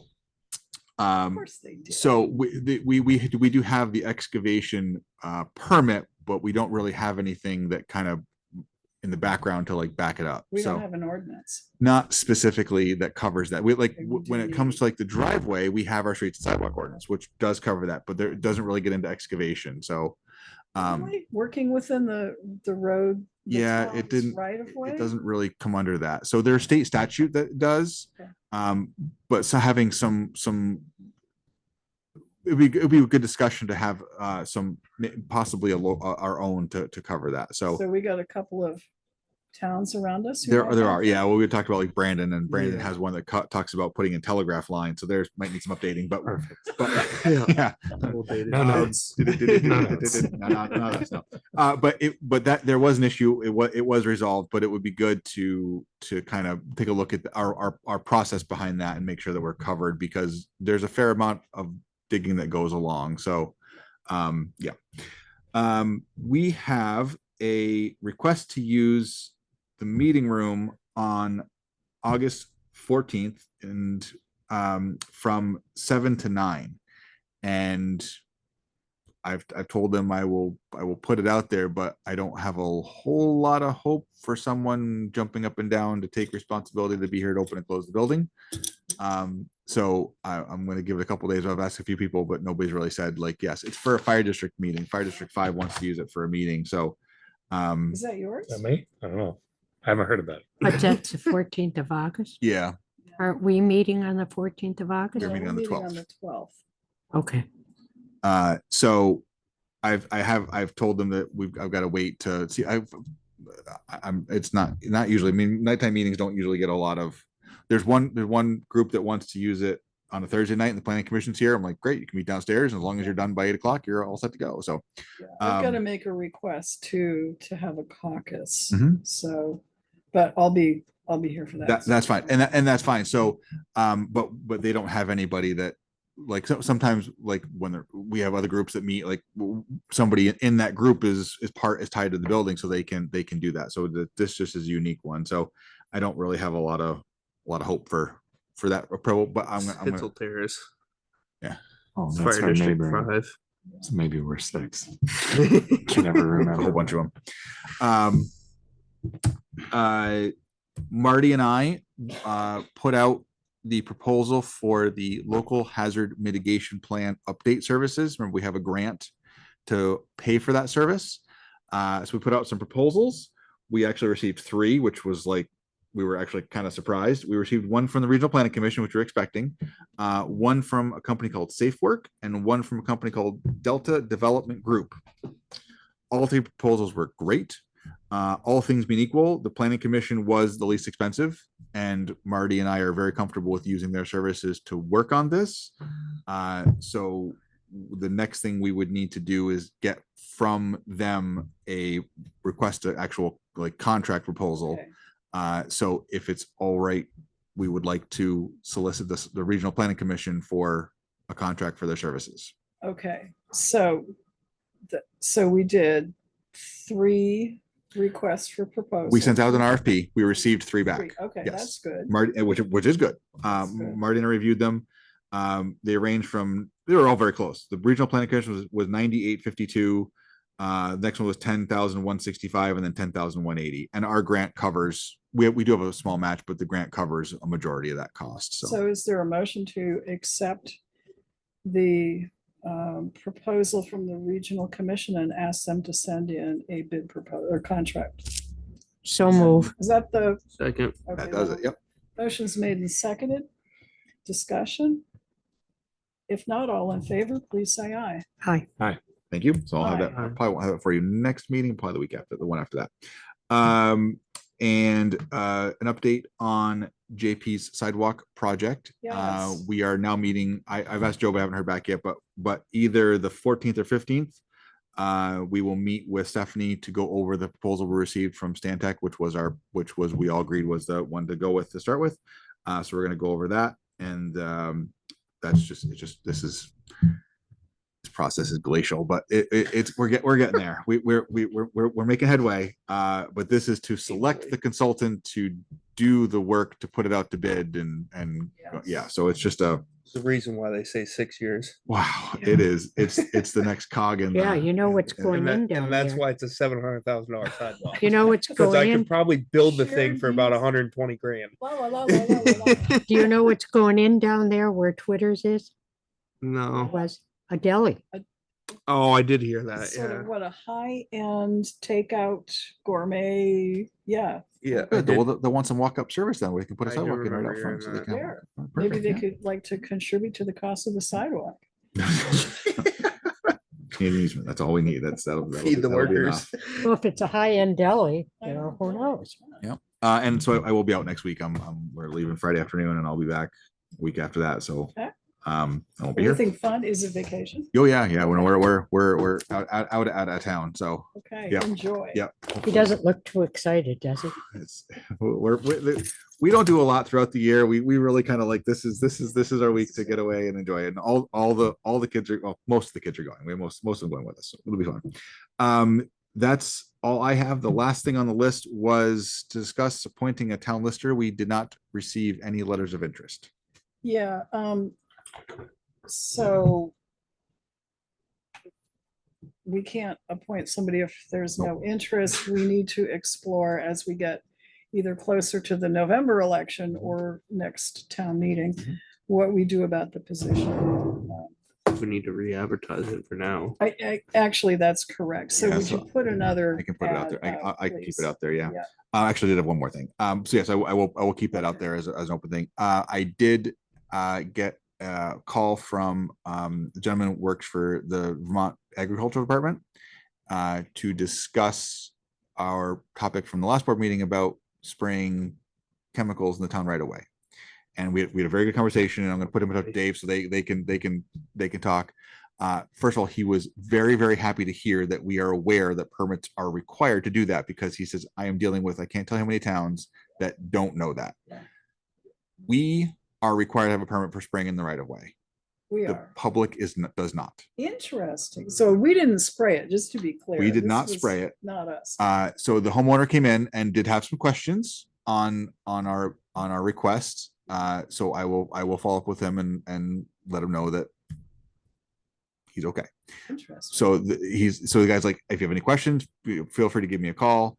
But I talked to Dave for a little this morning, so I'm going to put Dave and him in touch so they can just be on the same. But he was very happy to know we were having a discussion on the topic, because many towns do not. And so as a town, we would need a permit to spray along the right of way, but a private homeowner does not. That is Makes a ton of sense. So what are these towns not having conversations about? Spraying Not usually doing around it? guardrails. Yeah, They spray guardrails, and he said it's an unknown until we come knocking on their Now, door. did you put in a call to them to ask, or they just No. heard about the fact that it was discussed and reached out? There was a message left on the voicemail in the clerk's office and asking about it, and they forwarded it to me, and I gave him a call, and it was very nice, like it was a very nice conversation, and like I said, he was more happy that we knew that we even knew we needed one. He was very happy to hear that. So, but I will follow up with them, and we did have the other ones, the cleaning up some of the debris in the right of way. I drove by this afternoon, and nothing's changed yet. We did give them some time, but nothing's changed yet. So, Anything else for Bill?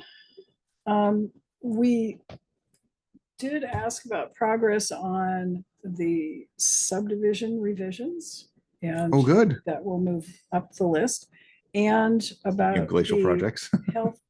local health Yes. ordinance, and that will move up the list. Okay. And you may, on our behalf, or maybe we'll all just get a copy of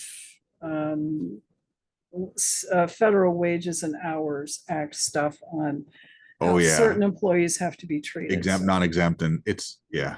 Yep, Yeah, yep. so he's gonna, so I've seen it before. He sent it through before, but he'll send it through again. The league has a lot of resources on that too. There's Yeah, a bunch I'm of sure they information there. Yeah. Yep. So, Good. I'll be okay. anxiously waiting to hear it. I'm So just, so the committee meeting reports, there was a brief townwide celebration committee meeting at 5 o'clock. Any report on it? Sure. Everything is pretty well taken care of. Uh,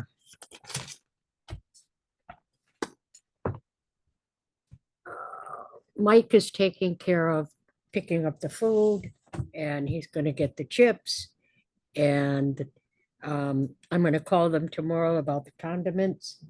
So, and the paper plates, napkins, that's all taken care of. The DJ bill is taken care of that. We talked about possibly with some of those canopies that for some of the seniors, Mhm. it would be nice to have an area where they can sit. Yep. Not all of the seniors need a place to sit under I the. found a good deal on one, so we'll get So, a couple. of so them or something. this senior doesn't need it, but there are folks in wheelchairs and, Put you your, know, we can put your name on the top of the tent if you want to. I'll give you a. You see the abuse I take. So, the ice, Kurt's taken care of. Excellent. And then, we're gonna be doing some work at Dewey's and painting. Yeah. And kind of sprucing Dewey up a bit. So it's pretty much. Pretty much covers it. Yep. Thank you much. Let's see. We need to have a personnel committee to continue slogging away at what should be a good solid draft of the personnel policy revised. So Matt and I have been through the whole thing. We've made comments to Teresa, and that's where we are. So we're waiting a draft, and then you guys get to see it and vote on it, hopefully. Fire committee needs to meet. So if you would like to meet the week of the 12th, August 14th at 7 o'clock. I Yeah. have to check my schedule because I'm going to Maine. yeah, but we'll just let me know by like Thursday afternoon I'll Okay. call you for tomorrow. that week, so that way I can get it out I'll before give I you a go. call, Mary, and then see what you're. Okay, yes, and I'll pull out my calendar and we'll Okay. get a couple of dates to Chris. Chris, yeah, Chris is usually the X factor in Yeah. that one. So, but Okay. All right, and let's see, I don't think any other committees met. We had a full report from the highway committee, so we're good there. Should we reconvene the water sewer committee? And start talking about some of I these think we things? renamed them Public Works, so they've already Yes. got it. So you've got it. Did we okay. group that together? I All think we right. did. All right. There will be Done. some Yes, it research. is the Public Works Committee. Yes, that is what it's. Will be it some is what- research hat. So we've lot of work. opened the bids, Bill and you guys? We have a No, plan. building committee. We have a plan. We've done the sewer maintenance agreement with Eco Car Wash. The founder's dedication, I've got research to do. Bill's got research with Sharon to do. I've got drafting to do. Town seniors and rec department, that's on our radar for when we're doing budgets. Capital improvement fund balance, we got a preliminary report from Carrie. Newtown lister, we'll re-advertise. Post road sidewalk, we did have a discussion of that. Any other new items? We met in executive session and we had one motion coming out of that. I think that is it. Is there any motion? Move to adjourn. Second. Motion's been made and seconded and third, and all in favor, please say aye. Aye. Aye. Have a good evening, folks.